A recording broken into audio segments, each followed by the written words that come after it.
Bismillahirrahmanirrahim. Assalamualaikum warahmatullahi wabarakatuh. Alhamdulillah, alhamdulillahilladzi bi ni'matihi tatimmu shalihat wa bi fadlihi tatanazzalu khairat wal barakat wa bi taufiqihi tatahaqqaqu maqasid wal ghayat. الذي هدانا لهذا وما كنا لنهتدي لولا أن هدانا الله أشهد أن لا إله إلا الله وحده لا شريك له وأشهد أن محمدا عبده ورسوله اللهم صل وسلم وبارك على سيدنا وحبيبنا وأسوتنا وقدوتنا وقرة أعيننا محمد صلى الله عليه وسلم وعلى آله وأصحابه ومن صار على نهجه ومن جاهد حق جهاده ومن تبعهم بإحسان إلى يوم الدين اللهم لا سهل إلا ما جعلته سهلا وأنت تجعل الحزن إذا شئت سهلا. Ma'asyiral muslimin wal muslimat hafizakumullah taala. Alhamdulillah, segala puji bagi Allah yang telah memberikan kepada kita berbagai kenikmatan yang sudah sepantasnya kita sebagai hamba Allah senantiasa bersyukur atas setiap nikmat yang Allah tabaraka wa taala berikan kepada kita.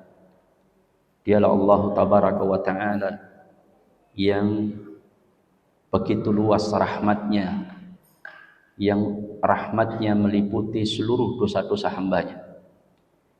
Artinya Allah tabaraka wa ta'ala maha pengampun dan lagi maha penyayang kepada hambanya.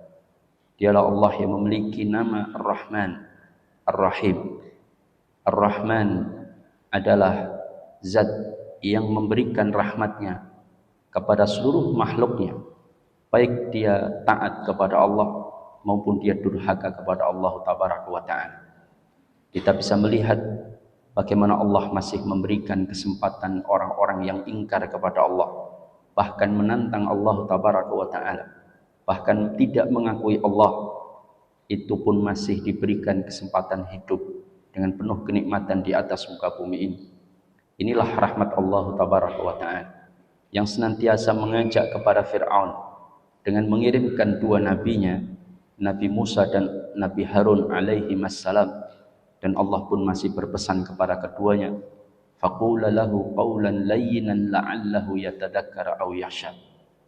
Berkatalah kalian berdua wahai Fir'aun, nasihatilah kepada Fir'aun.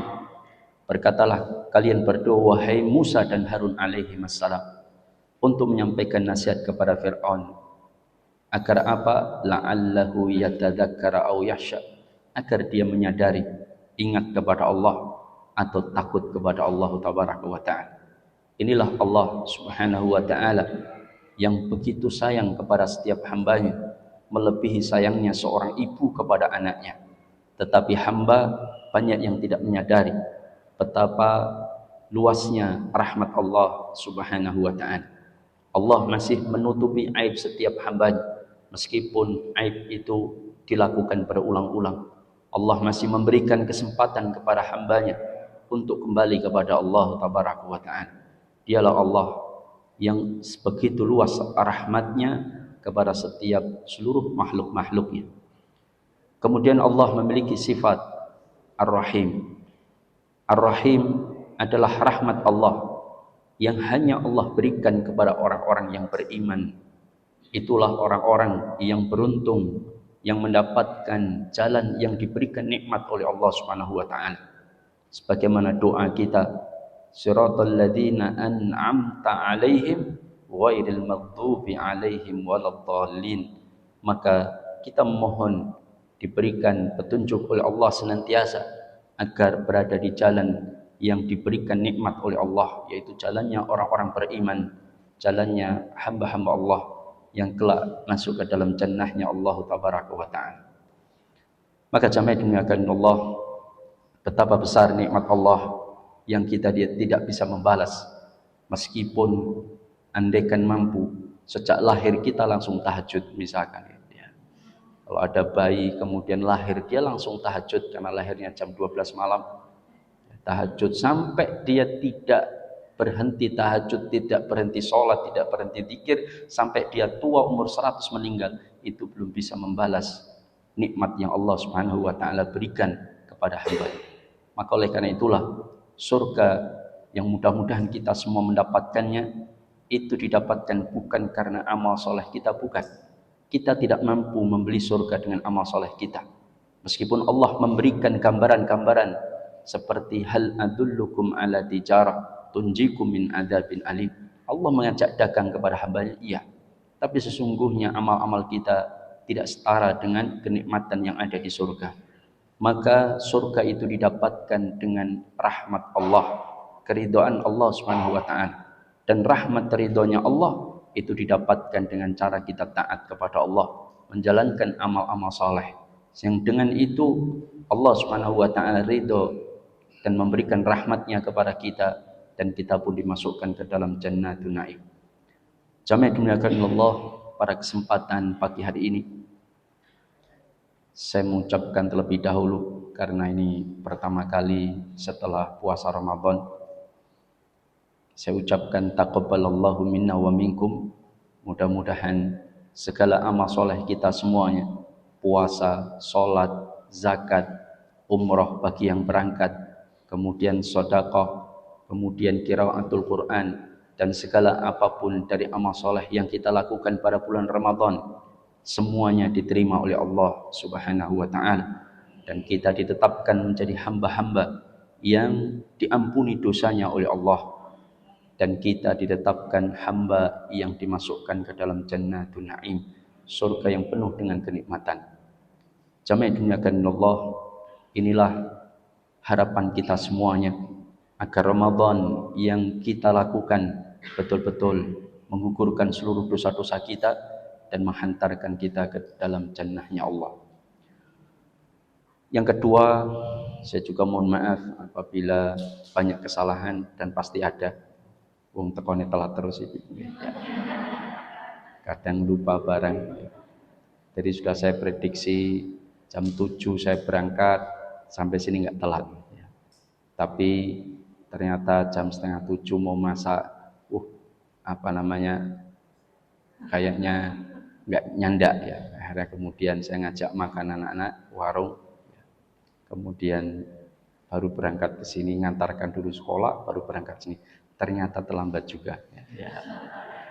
Maka jemaah dimuliakan Allah, maka tidak ada satu hal yang amat sangat dianjurkan bagi sesama muslim kecuali adalah salah satunya saling memaafkan. Setuju Ibu? Setuju. Alhamdulillah ya. Karena manusia itu punya 3 hak ketika mereka di antara mereka saling menzalimi.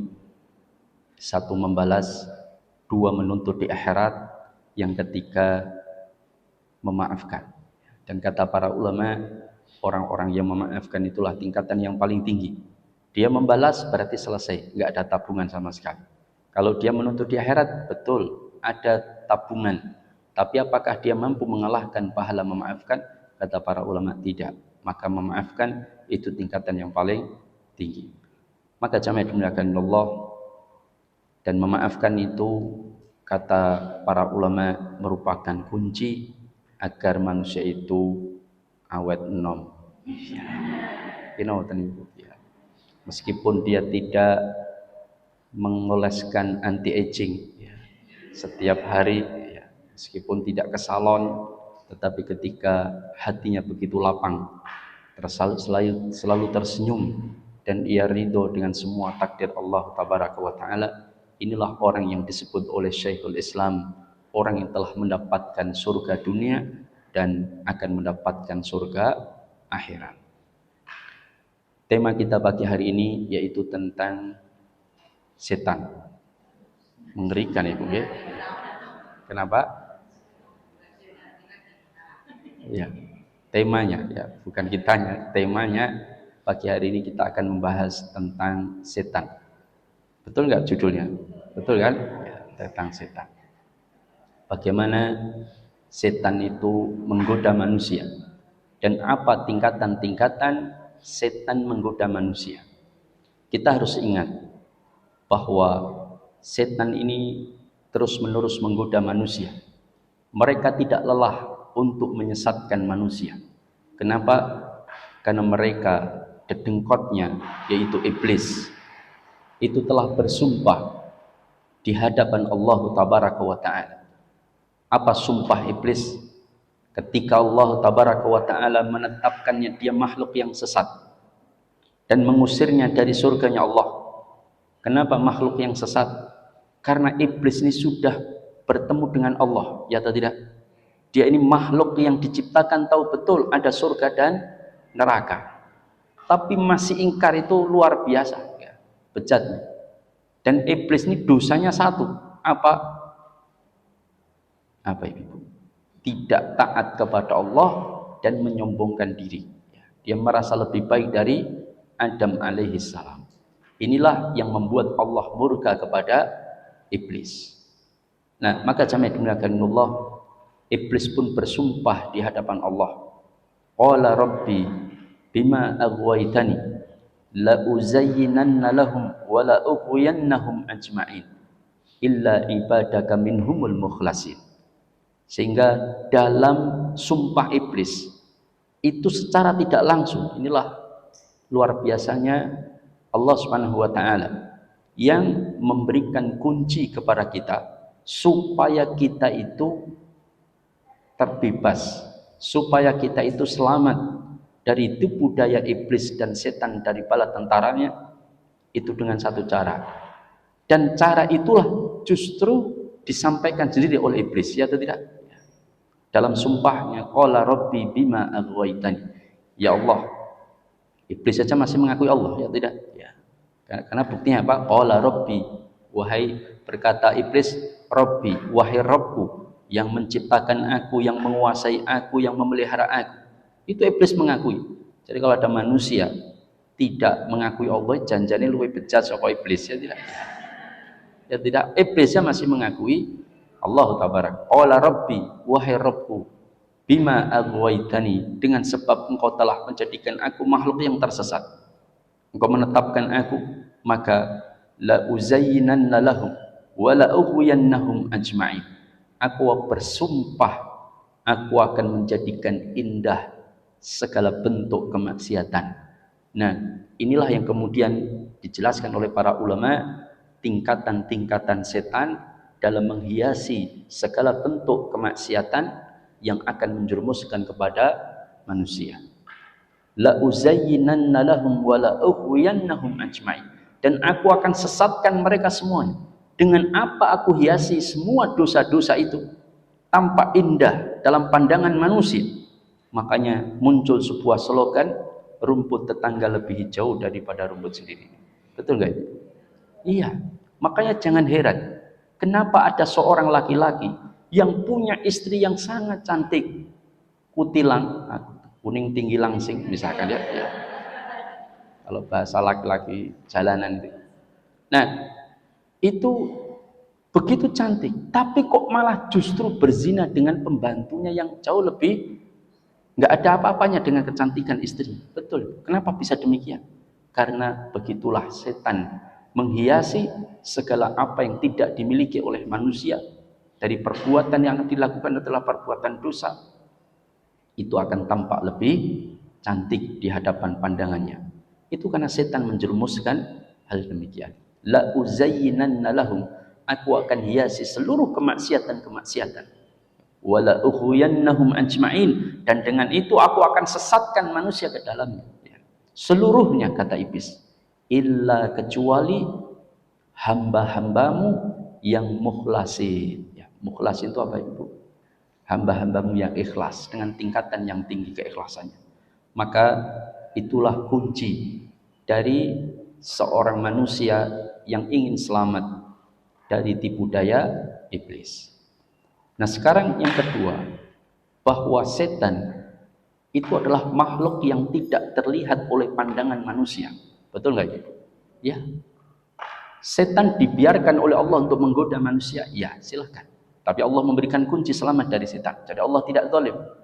Sekarang setan dibiarkan untuk menggoda manusia. Yang kedua, setan itu tidak terlihat oleh manusia. Sedangkan setan melihat kita. Betul nggak Ibu? Ya.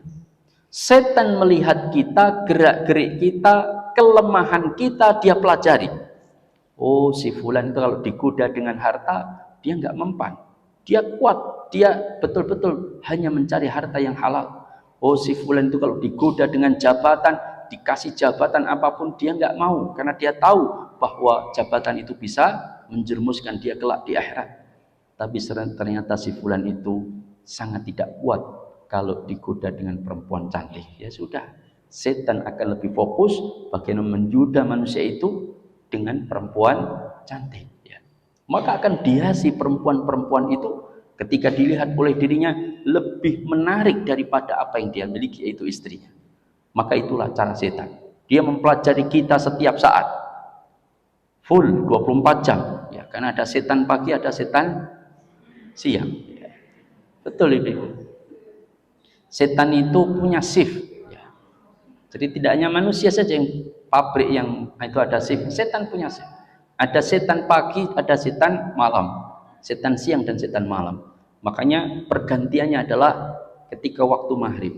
Maka dalam satu riwayat, ketika maghrib mulai datang, maka hendaknya jangan kau biarkan anak-anak kecil itu berada di luar rumah. Karena itulah waktu pergantian. Ini sebagian pendapat para ulama. Wallahu ta'ala a'lam bishawab. Tapi yang jelas, setan selalu menggoda kita, mengawasi kita, mengetahui kelemahan-kelemahan kita. Cara seperti ini kan berarti kan setan paham betul tentang kita, ya tidak? Iya.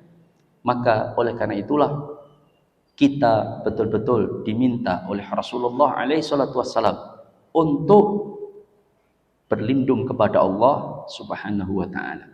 Sesungguhnya tipu daya setan itu, kata Allah, dhaifah, yaitu lemah.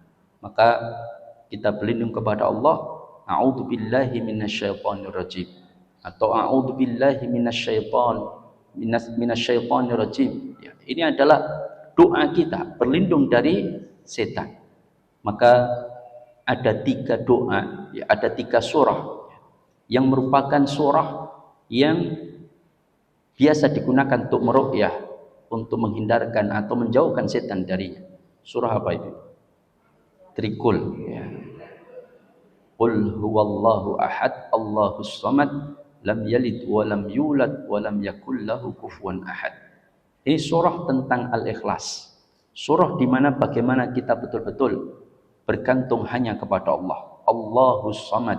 Allah lah tempat kita menggantungkan diri kita.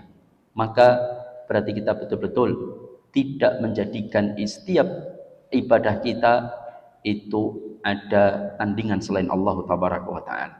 Maka ini surah Al-Ikhlas. Namanya saja sudah menunjukkan kunci bagaimana kita selamat dari tipu daya setan. Illa ibadaka minhumul mukhlasin. Kecuali kata iblis yang tidak mampu kami goda, yaitu hamba-hambamu yang mukhlasin, yang senantiasa ikhlas kepada engkau. Kemudian yang kedua adalah surah Al-Falaq. Qul a'udzu birabbil falaq. Ya Allah, kita berlindung kepada Allah dari godaan setan dengan qul a'udzu birabbil falaq. Aku berlindung dari setiap ciptaan yang mengganggu atau menggoda setiap hamba-hambanya. Maka kita baca surah ini, dan yang ketiga adalah surah An-Nas. Qul a'udzu birabbin nas, malikin nas. Aku berlindung kepada Allah Tabaraka wa Ta'ala, pencipta seluruh manusia. Maka hal ini kemudian menjadikan kita selamat dari tipu daya setan. Maka jamaah dimuliakan Allah, sekarang setan itu paham betul tentang manusia. Maka ada 2 metode sebetulnya yang digunakan oleh setan secara umum untuk menggoda manusia. Apa? Ini kadang-kadang tidak sadar. Makanya Rasulullah SAW menyebutkan agar kita berlindung dari setan, dari arah setan kemana mereka akan menggoda manusia. dari depan, dari belakang, dari kanan, dari kiri. Ya, itulah cara setan bagaimana menggoda manusia. Maka kita berlindung kepada Allah dari bisikan manusia yang membisikkan ke dalam dada-dada manusia. Setan itu punya dua cara. Secara umumnya, nanti tahapan-tahapannya kita sebutkan. Dua cara itu melihat kecondongan manusia. Kalau manusia itu senantiasa berbuat amal soleh, berbuat baik, dia sangat dekat dengan agamanya, maka setan pun tidak lengah bagaimana menjerumuskan ke dalam kesesatan dari hamba tersebut. Apa? Kalau dia itu kecondongan untuk beramal soleh, maka dia akan dicondongkan untuk bersikap hulu dalam beragama. Apa hulu? Berlebih-lebihan. Dia disikapkan pada hulu berlebihan, atau dia bangga dengan amal solehnya. Makanya dalam satu kisah disebutkan oleh Rasulullah, bahkan Rasulullah bersumpah, wallahi, ya, demi Allah kata Rasulullah, ya, alladzi nafsi biyadi, yang jiwaku ada di tangan Allah Subhanahu wa taala, inna ahadukum la ya'malu bi amali ahli jannah hatta ma yakunu bainahu wa bainaha illa dira', fayasbiqu alaihi alkitab fayamalu bi amali ahlun nar fayadkhuluha. Ingat kata Rasulullah, kalau Rasulullah sudah bersumpah atau Allah bersumpah ketika menyampaikan nasihat, itu menunjukkan bahwa nasihat itu sangat penting kan gitu. Maka ketika Rasulullah SAW memberitahu tentang bagaimana setan menggoda manusia, dalam hadis tersebut, bayangkan, sungguh di antara kalian ada orang yang beramal soleh, yang dia beramal soleh itu sejak dia balik sampai menjelang wafat, itu isinya amal soleh terus. Bahkan dia dengan surga itu tinggal sedepah, singgah sehasta, dekat sekali dengan surga. Tetapi apa? Fayamalu bi amali ahlin nar. Tapi dia pun di akhir hidupnya, dia beramal dengan amalan ahli neraka. Fayadkhuluha, dia pun masuk ke dalam neraka jahanam. Bayangkan, terus amal solehnya sejak dia balik sampai dia menjelang wafat, terus apa faedahnya? Para ulama ahli tafsir hadis itu menyampaikan, itu disebabkan satu perkara, yaitu hatinya yang menyombongkan diri dengan amalnya. Dia merasa lebih baik dari orang lain, dia merasa orang alim, dia merasa orang suci, dia merasa orang yang tidak ada dosa. Itulah yang membuat Allah murka, sehingga ketika dia tergelincir dalam perbuatan maksiat, bahkan kesombongannya dengan amal soleh itu adalah maksiat, ya atau tidak? Kita ini mohon maaf, ya, ketika kita berusaha menjadi orang berilmu misalkan, lalu dipuji ilmu kita, maka kadang-kadang tumbuh kebanggaan, merasa bangga dengan. Itulah setan menggoda dengan sangat luar biasa. Mau kita beramal soleh digoda, mau kita jadi orang kaya digoda setan. Apa? Supaya kita menyombongkan diri dengan kekayaan kita, supaya kita mudah pamer, ya atau tidak? Diberikan wajah cantik, selfie kemana-mana, ya tidak? Pamer sana, pamer sini, ya atau tidak? Ya. Itu terjadi. Kenapa? Itulah setan menggoda manusia dengan segala upaya dan segala cara. Ketika orang itu beramal soleh, maka setan akan menggoda bahwa dirinya adalah orang terbaik, bahwa dirinya adalah orang yang lebih baik dari orang lain, lebih berilmu, lebih soleh. Kebanggaan inilah yang membuat Allah murka, sehingga ketika dia tergelincir berbuat maksiat, Allah wafatkan dia dan Allah pun masukkan dia ke dalam neraka. Bahkan ada orang yang sebaliknya, wa inna ahadukum la ya'malu bi amali ahlin nar hatta ma yakunu bainahu wa bainaha illa dira'. Tapi ada orang yang berbuat dosa terus menerus, maksiat, mungkarat, mau dilakukan, ya, mendemain, mitok, apalagi maling, ya. Itulah pokoknya mau itu dia lakukan sampai usia tua, tetapi di akhir hidupnya dia bertaubat kepada Allah, menangisi segala maksiat yang dia lakukan. Dengan dia betul-betul merasa dirinya pendosa, dia memohon kepada Allah, merengek-rengek, menangis, dan dia pun bertaubat kepada Allah. Baru seminggu taubat, sholat subuh, sujud, mati. Ya atau tidak? Ada banyak kasus seperti itu. maka orang ini pun dimasukkan oleh Allah ke dalam jannah. Dalam riwayat disebutkan ketika dia di akhir hidupnya beramal amalan ahli surga, fayamalu bi amali ahli jannah fayadkhuluha, dan dia pun masuk ke dalam surga. Itulah bagaimana Allah tabaraka wa taala sangat melihat hati seorang hamba, ya atau tidak Ibu? Ya. Makanya letak pandangan Allah kepada hambanya, penilaian Allah kepada hambanya itu letaknya di dalam hati. Makanya sampai Allah bersumpah berkali-kali, wasyamsi wadduhaha wal qamari idza talaha wan nahari idza jallaha wal laili idza yaghsha. Itu semua sumpah Ibu. Wasyamsi demi matahari, wasyamsi wadduhaha demi matahari dan waktu duha. Terus Allah bersumpah berkali-kali sampai 8 kali lebih. Lalu apa Allah sampaikan satu perkara? Qad aflaha man zakkaha. Sungguh beruntung orang yang mensucikan jiwanya. Makanya Rasulullah memberikan satu kunci doa. Allahumma ati nafsi taqwaha wa zakkiha anta khairu man zakkaha. Anta waliyuha wa maulaha. Ya Allah, berikanlah kami ketakwaan pada hati kami dan sucikanlah hati kami, karena Engkaulah sebaik-baik yang mensucikan jiwa kami. Anta waliha wa maulah, Engkaulah yang menguasai hati-hati kami. Maka itulah doa yang sangat dianjurkan oleh Rasulullah SAW untuk kita baca, agar kita betul-betul disucikan hati kita. Jangan sampai kita merasa min ahlul jannah lalu merasa melihat orang min ahlun nar. Maka jangan. Maka kita berupaya memohon kepada Allah betul-betul diberikan kesucian hati. Karena hati itulah letaknya Allah Subhanahu wa taala memberikan penilaian kepada hambanya. Yauma la yanfa'u malun wala banun illa man atallaha biqalbin salim. Tidak ada manfaat harta dan anak-anak kelak di yaumul qiyamah kecuali ia menghadap Allah dengan qalbun yang salim. Ingat, iblis itu kesalahannya letaknya pada hatinya. Betul atau tidak?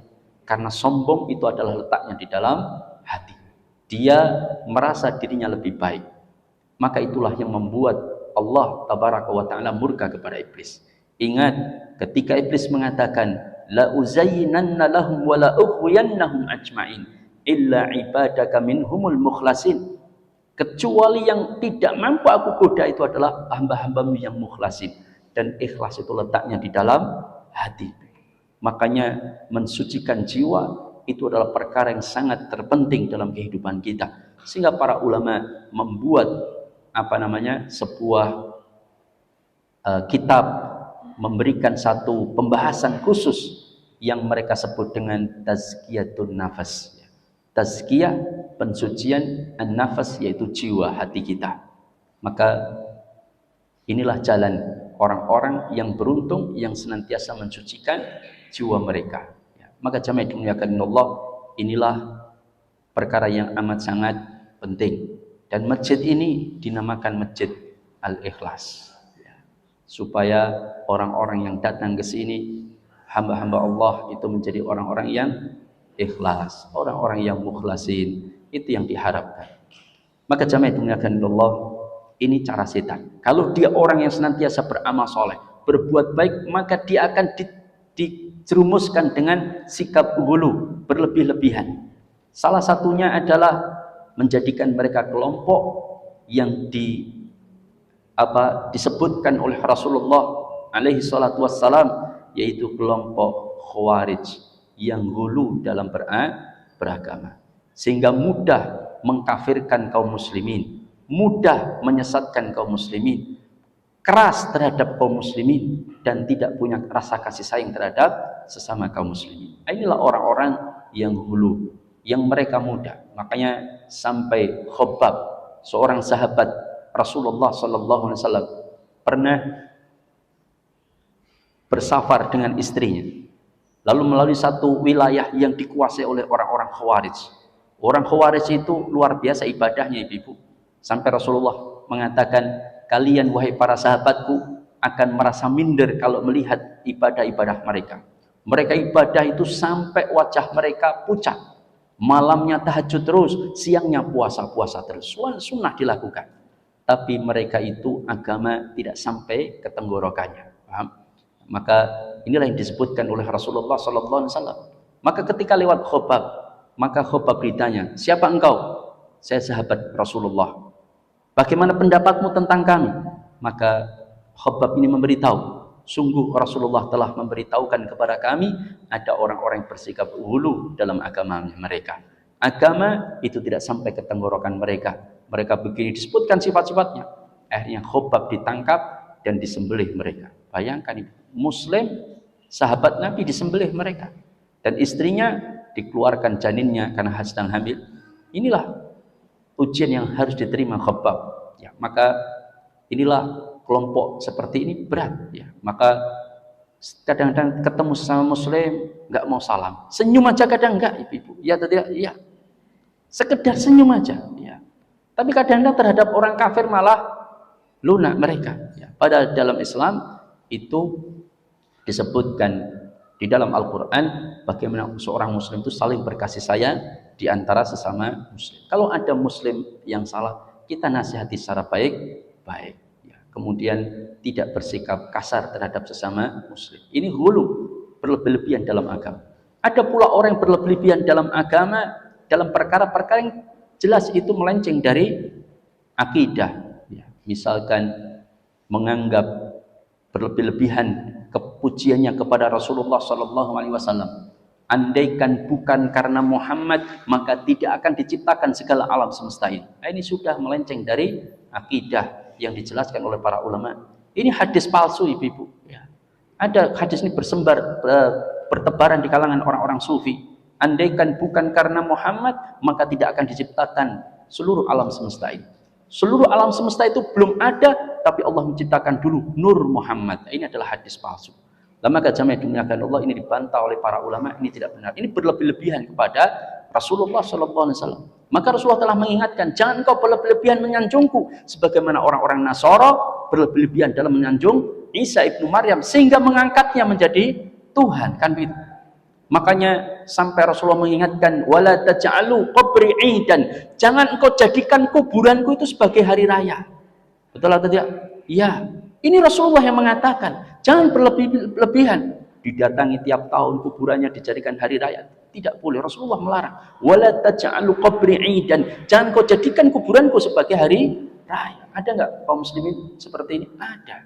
Maka jamaah dimuliakan Allah, jangan berlebihan. Sudah, Rasulullah telah wafat. Kalau mau bertawasul, tawasul dengan orang-orang soleh yang masih hidup. Andaikan mereka tawasul dengan Rasulullah, maka tentunya mereka mendatangi kuburan Rasulullah kemudian, dan tidak ada satu sahabat pun yang melakukan itu. Bahkan ketika paceklik datang di zaman Umar ibnu Khattab, itu mereka sahabat di Madinah tidak mendatangi Rasulullah kemudian, ya Rasulullah, mintakan kepada Allah hujan, kami sedang paceklik. Enggak ada.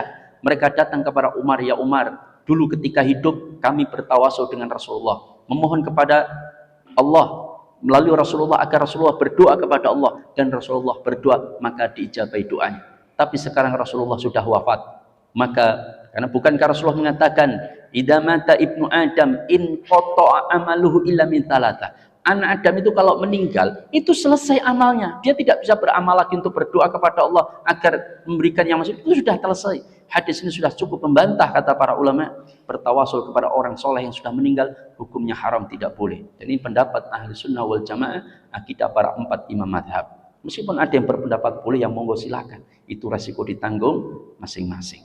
Maka jamaah dimuliakan Allah, maka ketika datang kepada Umar, maka Umar pun mengatakan, kita tawasul saja kepada Abbas, paman beliau, dia lebih dekat dengan Rasulullah. Maka didatangi Abbas, dan Abbas pun tahu diri bahwa Umar lebih baik daripada dirinya, meskipun dia adalah paman Rasulullah SAW. Tapi Umar sangat tawadhu. Abbas berdoa, akhirnya dua-duanya mengangkat kedua tangan, maka datang mendung dan turun hujan. Inilah tawasul kepada orang soleh yang masih hidup. Maka jangan berlebihan kepada Rasulullah SAW. Kita menyanjung dan memuji Rasulullah, iya, tapi tidak boleh kemudian menyanjungnya dengan membuat hadis-hadis palsu. Andaikan bukan karena Muhammad, maka tidak akan diciptakan segala alam semesta, ini tidak benar. Ada satu ayat, kata para ulama, sudah cukup membantah hadis palsu yang dibuat oleh mereka ini. Apa? Wa ma khalaqtul jinna wal insa illa liya'budun. Tidaklah aku ciptakan jin dan manusia seluruh isinya itu kecuali hanya untuk beribadah kepada Allah, bukan karena Muhammad, bukan.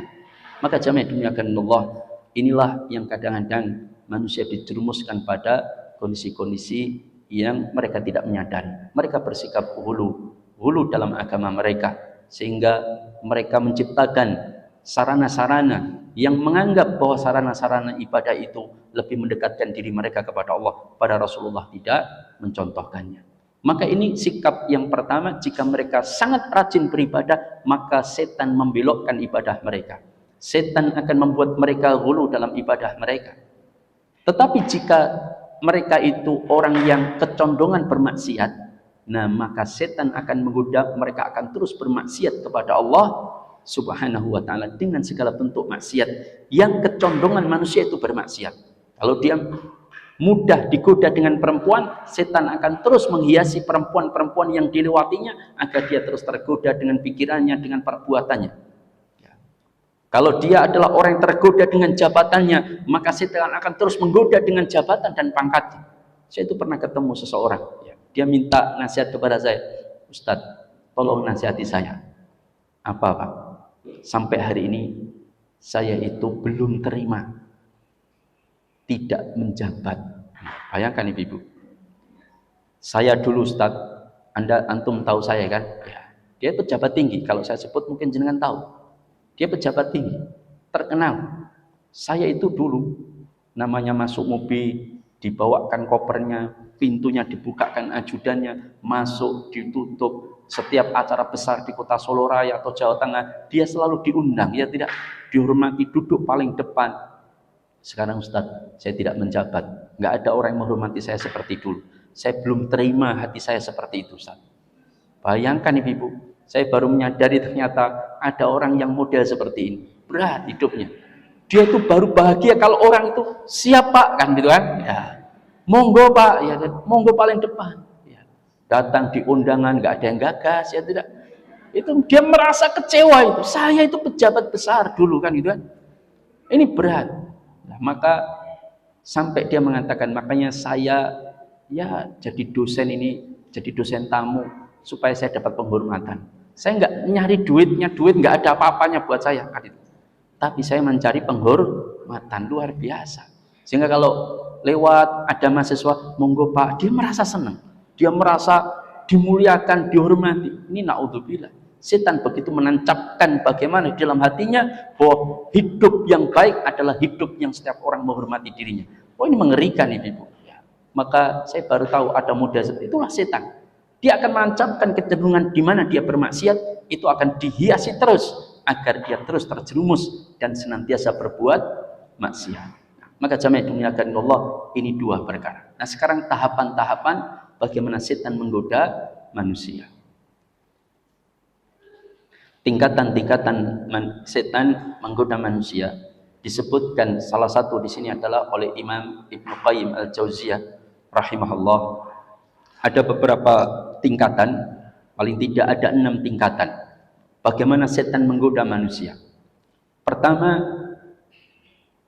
setan berupaya keras, yaitu mengajak manusia kepada kekafiran, mengajak manusia kepada kekafiran dan kesyirikan, atau memusuhi Allah dan Rasulnya, memusuhi Allah dan Rasul. Ini tingkatan yang paling tinggi. Setan kalau sudah mampu menjadikan hamba Allah itu tidak mau beriman kepada Allah, ini jabatannya naik drastis ya oleh iblis ya. Atau menjadikan dia kufur kepada Allah. Contohnya kufur itu apa yuk? Salah satu kekufuran adalah menolak satu hukum atau aturan Allah atau perintah Allah. Itu sudah menjadikan dia kufur kepada Allah. Hati-hati. Misalkan, Bu, mohon maaf, bagian warisan laki-laki sama perempuan itu Allah telah tetapkan dalam ilmu faraid, dalam Al-Quran disebutkan 2:1. Enggak, saya enggak mau pakai hukum Islam misalkan. Karena menurut saya hukum umum 1:1 itu lebih adil. Dia mengatakan hukum manusia lebih baik daripada hukum Allah, itu sudah menjadikan dia murtad, kata para ulama. Betul, bukan saya mengatakan loh ya. Tapi jangan menghakimi orang kalau ada orang seperti itu, paham? Kita hanya mengatakan secara kaidah. Tidak boleh sembarangan kita mengkafirkan orang, paham? Meskipun orang itu berkata kekufuran, karena harus dicek dulu apakah dia sudah paham atau tidak tentang perkara itu. Apakah dia dipaksa mengatakan itu atau kerelaan. Nah, itu harus dicek dulu. Jadi nggak sembarangan mengkafirkan orang. Kita hanya mengatakan kaidahnya. Barang siapa yang menolak hukum Allah satu saja atau menganggap hukum manusia lebih baik daripada hukum Allah, faqad kafar, kata para ulama. Ini 4 imam mazhab menyepakati hal demikian.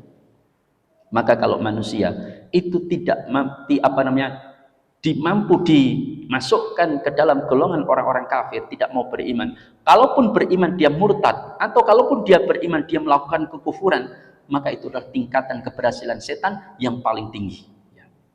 Atau jatuhnya dia pada syirkul akbar, syirik besar.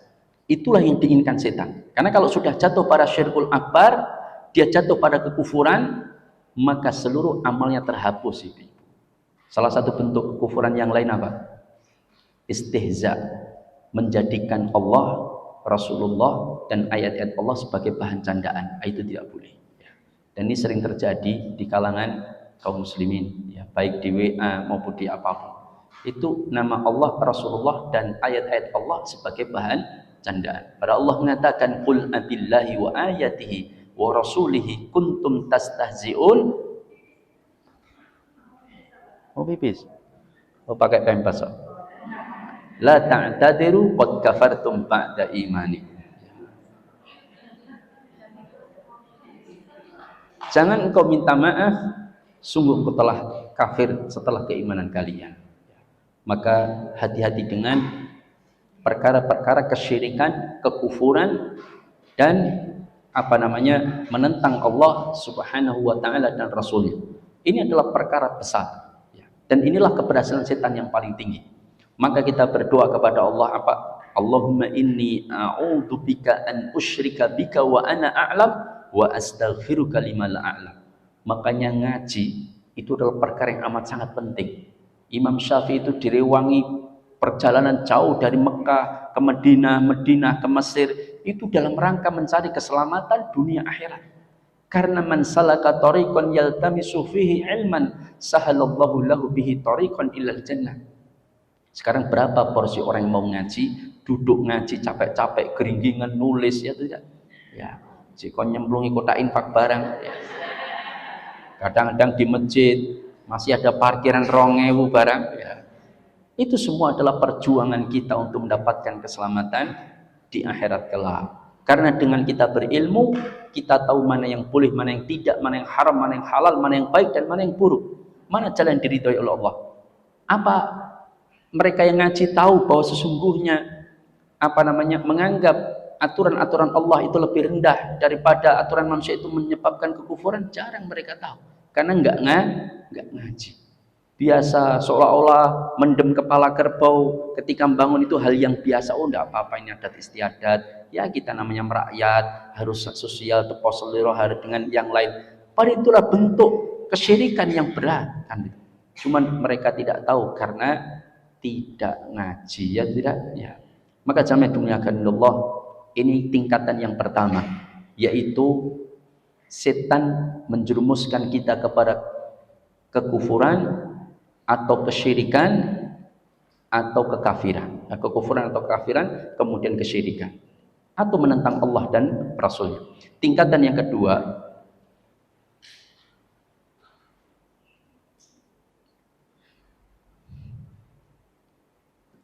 mengajak manusia untuk melakukan perkara bid'ah. Mengajak manusia untuk melakukan perkara bid'ah. Kenapa para ulama menggolongkan ini pada tingkatan yang kedua?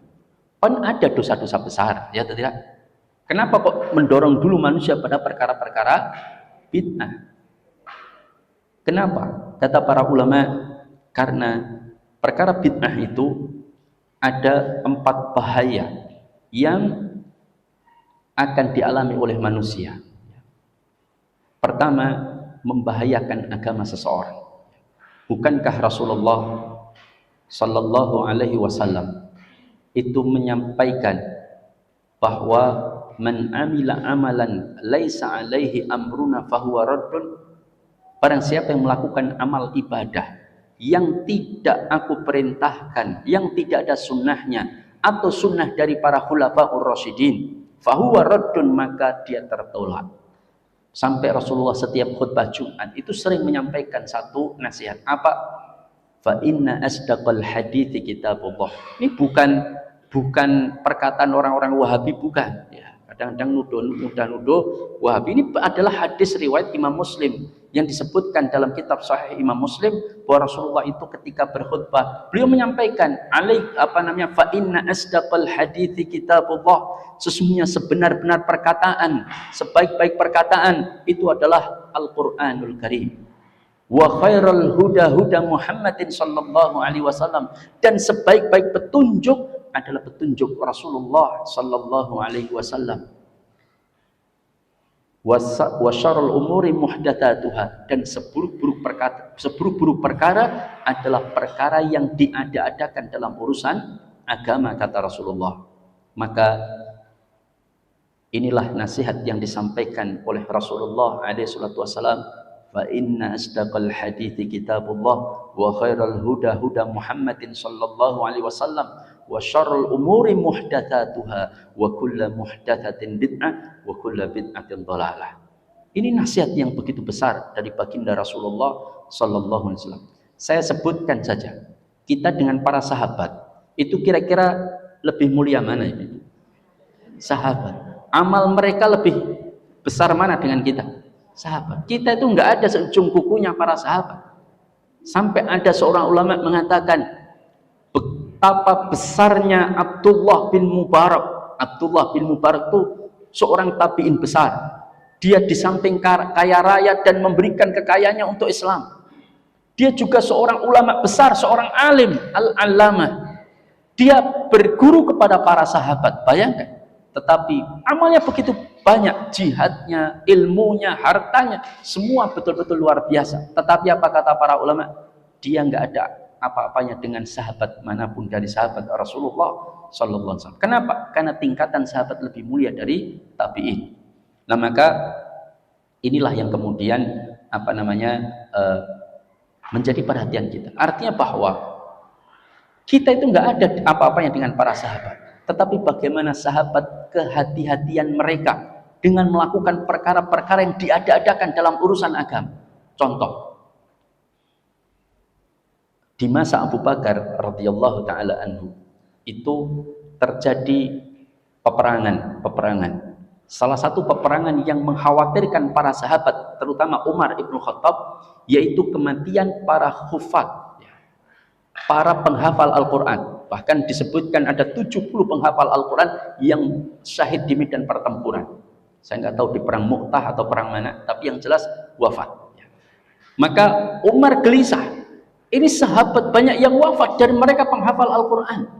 Maka sedangkan kita butuh para penghafal Al-Quran untuk menjaga Al-Quran ini, untuk tetap berada pada tidak hilang sebagaimana Injil yang telah rusak karena penghafal Injil sudah telah wafat, kemudian ditulis Injil setelah para penghafal wafat, sehingga keontentikannya tidak jelas. Sehingga kemudian Umar mengusulkan kepada Abu Bakar radhiyallahu taala anhu, ya Amirul Mukminin, para penghafal Al-Quran telah wafat, maka Al-Quran yang tertulis, jadi jangan dikira Al-Quran tidak ditulis, Al-Quran ditulis, bahkan di masa Rasulullah ditulis, tapi tulisan-tulisan itu belum ada sahabat yang kemudian membukukan, paham?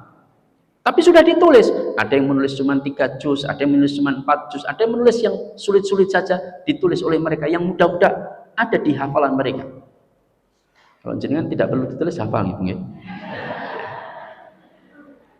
Nah, maka Umar hanya mengusulkan Quran yang lembaran-lembaran itu dalam bentuk sahifah, lembaran-lembaran, ini ada surat ini ada di sahabat ini, surat yang ini ada di sahabat ini, itu oleh Umar diminta untuk dikumpulkan, diurutkan dari juz pertama sampai juz 30, dari surat pertama sampai surat ke-14, diurutkan, dibukukan.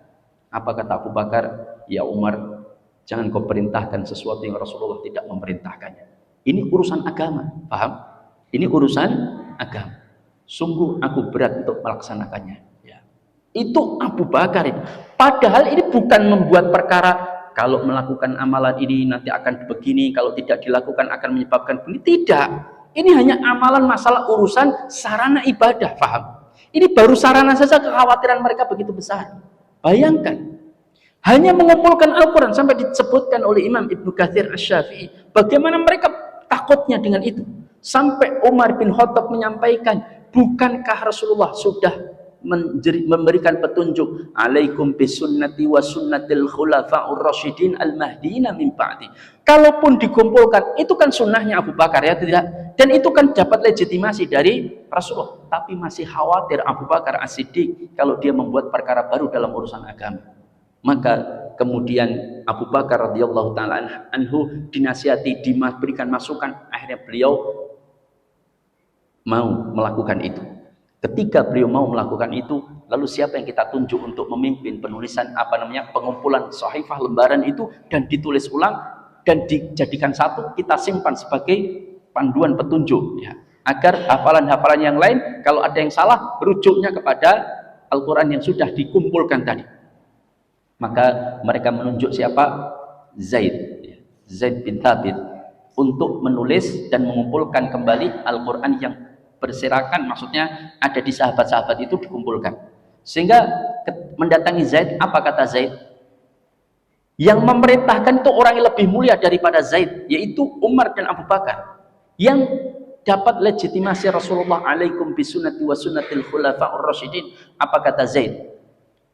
Wahai kalian berdua, kata Zaid, ya, andaikan kalian memerintahkan aku memindahkan Jabal Uhud, gunung Uhud itu engkau memerintahkan aku pindahkan, dan aku paculi sedikit demi sedikit aku pindahkan, wallahi demi Allah itu lebih ringan bagiku daripada kalian memerintahkan sesuatu yang itu tidak pernah ada dalam urusan Islam yang diperintahkan oleh Rasulullah SAW. Berat bagi Zaid untuk melakukan perkara itu. Maka akhirnya keduanya menasihati bahwa ini adalah perkara-perkara urusan sarana dalam beribadah. Kita tidak membuat Al-Quran baru, bukan, cuma mengumpulkan saja sebagai sarana. Makanya kayak mic ini perkara bid'ah, tapi sarana, maka tidak ada masalah, paham? Itu saja sahabat ketakutan, ya tidak? Apalagi membuat perkara baru, kalau tidak dilakukan ini di hari-hari sekian, maka nanti akan mendatangkan pilih. Coba tanya masyarakat, berani nggak meninggalkan itu yang sering melakukan? Nggak mau. Nanti kalau nanti tidak dilakukan nanti akan begini-begini.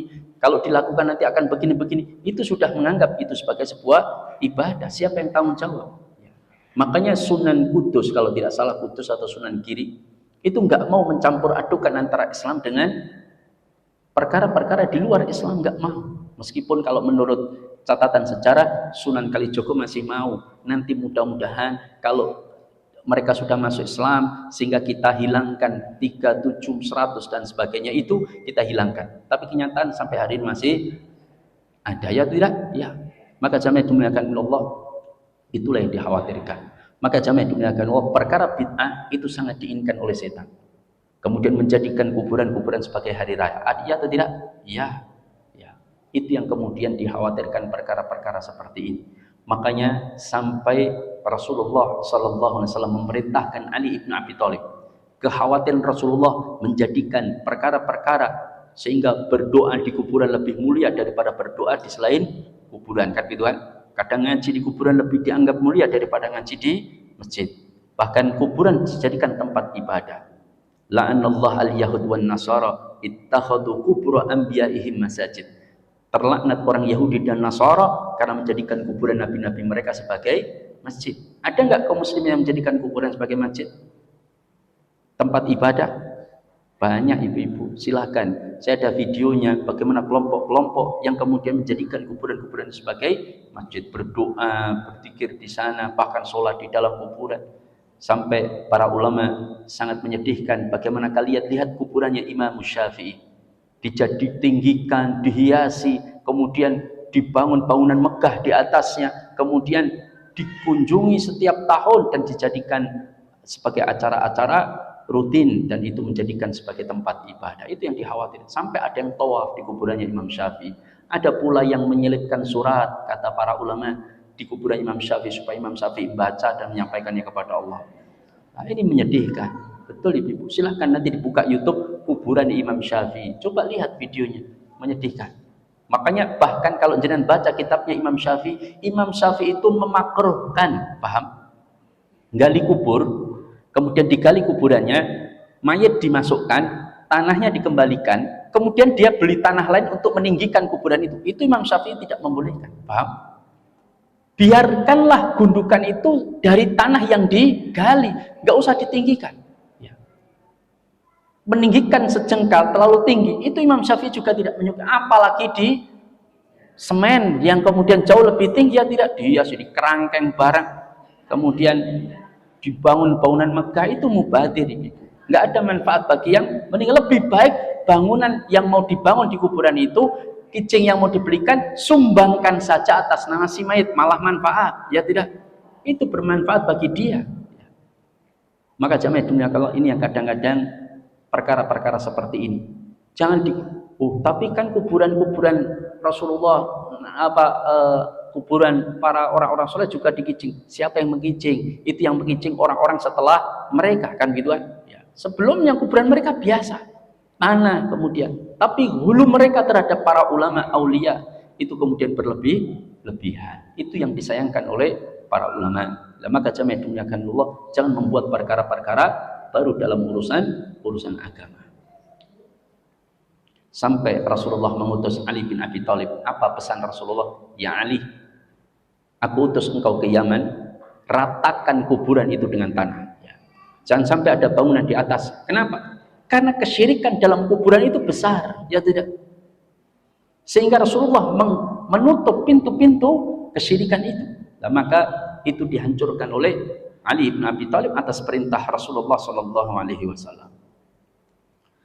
Kemudian yang ketiga, membahas masing-masing ini panjang ya, tapi waktu nggak memungkinkan. Insya Allah kita bahas sendiri setiap bagiannya, mudah-mudahan. Kemudian yang kedua, bahaya bid'ah. Tadi kan masih bahaya bid'ah kan. Yang pertama, membahayakan agama seseorang. Yang kedua, membahayakan orang lain yang ikut-ikutan. Yang ketiga, orang yang pelaku bid'ah itu sulit untuk sadar. Beda dengan pelaku dosa. Kalau pelaku dosa itu dia sadar, mendemi itu kan gitu kan. Tapi dia memang nekat karena nggak mampu menahan hawa nafsunya. Dia tahu zina itu haram, tapi dia tidak mampu tergoda oleh wanita di bawah pohon di belakang RRI misalkan ya. Misalkan. Sehingga dia tergoda dengan itu. Tapi dia tahu itu perbuatan dosa, sehingga sadarnya lebih mudah. Tapi kalau pelaku bid'ah, dia menganggap bahwa perbuatan itu kebaikan, sehingga dia sulit untuk sadar. Yang keempat, bid'ah itu menyelisihi Rasulullah Sallallahu Alaihi Wasallam. Ini perkara bid'ah itu lebih berat daripada dosa yang lain atau dosa besar. Kemudian yang ketiga, tadi yang pertama diajak kepada kekufuran dan kesyirikan, yang kedua adalah diajak melakukan perkara bid'ah, yang ketiga adalah diajak untuk melakukan dosa-dosa besar atau al-kabair. Kalau dia tidak mampu diajak untuk pada kekufuran, kesyirikan besar, maka dia diajak pada perkara bid'ah. Dia mampu diajak pada perkara bid'ah, maka digoda untuk melakukan perkara dosa-dosa besar. Apa dosa besar itu? Man irtakaba syai'an min hadhil a'dha'i mimma fihi haddun fid dunya fal qatl wa zina was sarqa aw jaa'a fihi wa'id fil akhirah min adabin aw tahdidin aw lu'ina fa'ilahu min lisani nabiyina Muhammad alaihi salatu wassalam fa innahu kabirah. Nah, itulah dosa besar. Sudah paham?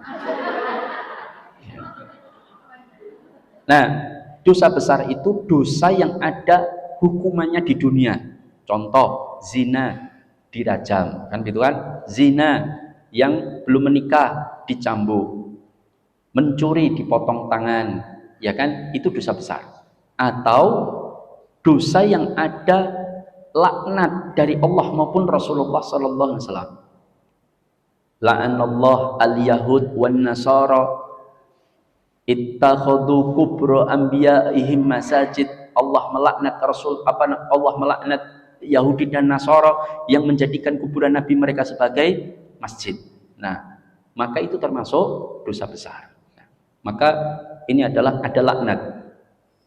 Allah melaknat orang-orang yang memakan riba. Oh, berarti dosa besar.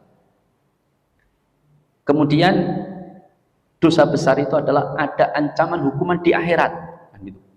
Ancaman hukuman di akhirat. Alladzina ya'kuluna riba la yaqumuna illa kama yaqumul ladzi yatakhabbathu syaitan minal mas.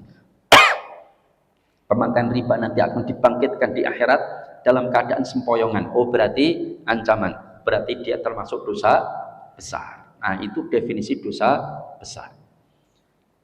Sekarang yang ke dosa besar ini ada banyak, ada sekitar, ya pokoknya itu definisinya banyak. Imam Az-Zahabi mengumpulkan itu sekitar 72 dosa besar. Apakah hanya itu? Belum tentu. Tetapi yang jelas definisinya itu, sehingga Imam Az-Zahabi coba mengumpulkan seluruhnya dari riwayat-riwayat, itu sekitar 72 dosa besar. Kemudian yang keempat, ketika hamba itu tidak mampu digoda untuk melakukan dosa besar, maka dia digoda untuk melakukan dosa-dosa kecil, kan gitu kan? Melakukan dosa-dosa kecil.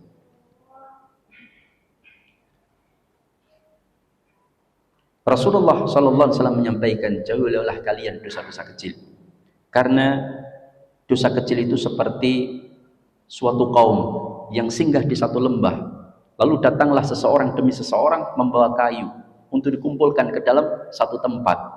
Satu kaum datang satu-satu membawa kayu satu-satu, sehingga kayunya menjadi besar. Maka dosa kecil itu kalau dilakukan berulang-ulang, itu bisa menjadi dosa besar. Kemudian yang kelima,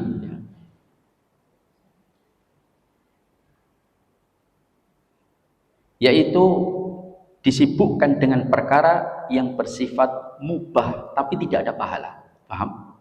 Disibukkan dengan perkara mubah tapi tidak ada pahala, sehingga dia terlena dengan perkara-perkara mubah itu. Dia digoda dosa besar nggak bisa, dosa kecil nggak bisa, ya sudah, dia disibukkan dengan perkara-perkara mubah. Masak itu perkara mubah atau tidak? Mubah. Tapi kalau hidupnya dari pagi sampai malam masak terus, misalkan ya, iris-iris berambang, dia hobi masak, sehingga sehingga ngaji nggak pernah, jarang, sholat sunnah jarang, hanya masak terus. Ada yang hobi begitu? Nggak ada ya. Catering ya. Maka itu menjadikan hal yang kita terjauhkan dari amal-amal soleh, kan gitu kan. Sekarang gitu, mancing boleh nggak itu? Boleh. Tapi kalau tiap hari muncang mancing, ya tidak. Bapak-bapak itu yang muncang mancing. Kalau saya belum pernah mendapati satupun ibu-ibu mancing, itu belum pernah. Tapi bapak-bapak itu sering. Mancing memang boleh, tapi jangan habiskan waktu kita hanya untuk mancing, kan rugi kita. Kecuali mancingnya sambil murojaah gitu kan, bawa Quran, murojaah falan, nah, itu enggak apa-apa. Tiap hari mancing, tapi murojaah niatnya. Mancing hanya sekedar, ya siapa tahu nunggu sambil ngapal ke Quran, dapat ikan enggak masalah. Kalau mancingnya cuma udah tutup, mancing ditonton banyu nih mentelang sampai pincang-pincang jam, itu menyedihkan. Ya sesekali mancing monggo silahkan, tapi jangan kemudian berlebihan, mana hilang waktu kita. Makanya perkara-perkara mubah perlu diwaspadai, karena ini kadang-kadang membuat kita terlena dan tidak melakukan amal soleh. Kemudian yang keenam, kalau perkara mubah saja dia tidak mampu, dia tetap mampu beramal soleh, maka kata para ulama, dia akan digoda agar disibukkan dengan perkara yang kurang afdol, disibukkan dengan perkara yang kurang afdol. Misalkan ada amalan yang lebih utama, tapi justru dia mengejar amalan yang kurang utama. Paham? Artinya sebagian ulama menafsirkan yaitu mendahulukan yang sunnah daripada yang wajib. Paham? Itu contoh, mendahulukan yang sunnah daripada yang wajib. Sehingga ada ulama berpendapat, ini pendapat loh ya, meskipun ada pendapat yang berbeda yang tidak bisa kita salahkan. Secara hukumnya kan ulama berbeda-beda. Contoh hukum sholat tahiyatul masjid. Paham? Hukum sholat tahiyatul masjid itu ada ulama yang mengatakan wajib, ya kita hormati pendapat itu. karena hujahnya punya hujah masing-masing. Tapi ada ulama yang berpendapat sunnah muakkad, sunnah yang ditekankan. Maka lebih utama mana? Ketika dia berpendapat sunnah loh ya, beda kalau dia berpendapat wajib, itu kita angkat tangan. Karena mendengarkan khutbah itu hukumnya wajib, mendengarkan adzan itu hukumnya sunnah, melakukan sholat tahiyatul masjid hukumnya wajib bagi yang berpendapat itu. Maka saat khutbah dia sholat sunnah, no way, itu artinya kita hormati karena dia berpendapat dua-duanya wajib. Tapi kalau dia berpendapat bahwa hukum sholat tahiyatul masjid sunnah, mendengarkan khutbah wajib, paham? Kemudian mendengarkan adzan itu sunnah, maka mana yang didahulukan? Yang wajib, ya tidak? Maka sebagian ulama berijtihad, kalau kita terlambat datang ke masjid, masuk masjid kemudian adzan, paham? Justru saat itulah kita sholat. Betul, kita meninggalkan sunnah, yaitu mendengarkan adzan dan menjawabnya. Tapi kita mengerjakan yang sunnah juga, yaitu sholat tahiyatul masjid. Ya ini sangat ditekankan. Itu tidak ada masalah. Daripada kita menjalankan sunnah, yaitu mendengarkan adzan, paham? Kan sunnah. Habis itu imam khutbah, kita malah sholat, paham? Sehingga kita meninggalkan yang wajib, menjalankan yang sunnah, paham? Nah, itu yang kemudian oleh para ulama. Tetapi ingat, saya tidak menyalahkan yang sholat saat khutbah bagi mereka yang menganggap sholat tahiyatul masjid itu wajib. Tapi yang menganggap sunnah, hendaknya pas adzan itulah dia sholat. Tapi yang lebih utama yo tekone ojo pas adzan, kan gitu. Sholat datangnya sebelum adzan, sholat kemudian apa namanya baru dia duduk mendengarkan khutbah ketika imam sudah mulai berkhutbah. Itu yang lebih utama dan lebih selamat ya. Tapi kalau ternyata dia datang pas adzan, maka sholat dulu kalau dia memang ingin sholat saat adzan, kemudian pas selesai adzan dia mendengarkan khutbah sehingga tidak meninggalkan yang wajib. Tetapi kalau sholat duhur, sholat asar, sholat maghrib, sholat isya, ya dengarkan adzan karena nggak ada khutbah setelah duhur. Khutbah sebelum sholat duhur, khutbah sebelum sholat asar itu nggak ada. Maka ya dengarkan adzan dulu, jangan langsung sholat. Dengarkan adzan sholat asar, sholat maghrib, sholat isya, sholat subuh, baru kita sholat. Ya, sehingga sunnah semuanya kita jalankan. Kayak ibu-ibu, ada yang tanya Ustadz, sebelum saya berangkat pengajian tadi Ustadz, suami saya itu kan manggil, saya udah dandan rapi-rapi, pas mau berangkat mau nyengklak motor, suami saya manggil, "Dek, ayo delo," kan gitu kan? Ya, namanya pas lagi ayu-ayu nih kan ngoten nggih, ya. Apalagi baratus, kemudian dandan terus mau mangkat pengajian, nonton koyok widodari bojoku kan, dipanggil ayo delo kan gitu kan? Apa kata saya Ustaz? Saya bilang, sing wong arep pengajian barang malah dijak. Dada adus meneh engko malah telat pengajian iku ya. Engko wae, engko bengi kan gitu kan. Auto bar pengajian lah minimal. Kata suaminya, ya wis mangato pengajian kono rasah mulai sisan gitu. Suami saya marah, Pak Ustaz. Saya tetap nekat berangkat karena yang ngisi antum. Saya berangkat, hukumnya bagaimana? Jenengan salah, itulah jenengan telah tergoda setan. Jenengan betul, jenengan mencari ilmu itu wajib, ya. Tapi kan bisa dicari di waktu yang lain, ya tidak. Tapi melayani suami itu lebih diutamakan. Maka jangan meninggalkan yang lebih utama untuk mengerjakan yang utama, paham? Nah, ini yang kadang-kadang kurang dimengerti. Itu sudah digoda setan, paham? Ya, sampai itu mulih barang ya. Rasa mulih itu kan suami marah, ya tidak? Ya. Nah, ini langkah yang keenam. Disibukkan dengan perkara yang kurang afdol. Ini tentang tingkatan-tingkatan setan dalam menggoda manusia. Pas 6 kan ibu-ibu? Ya, pas jam 9 kurang 3 menit waktu saya untuk perjalanan.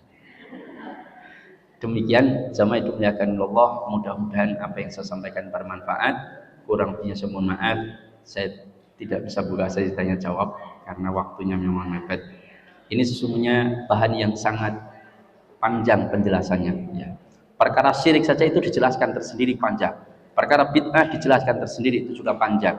Perkara macam-macam ya. Maka supaya lebih, tapi ini kita jelaskan dulu tingkatan-tingkatan dulu. Mudah-mudahan ini bisa difahami, dan mudah-mudahan Allah tabaraka wa taala senantiasa memberikan petunjuk kepada kita semuanya. Aku qouli hada wa astaghfirullah li wa lakum innahu huwal ghafurur rahim. Assalamualaikum warahmatullahi wabarakatuh. Alhamdulillah.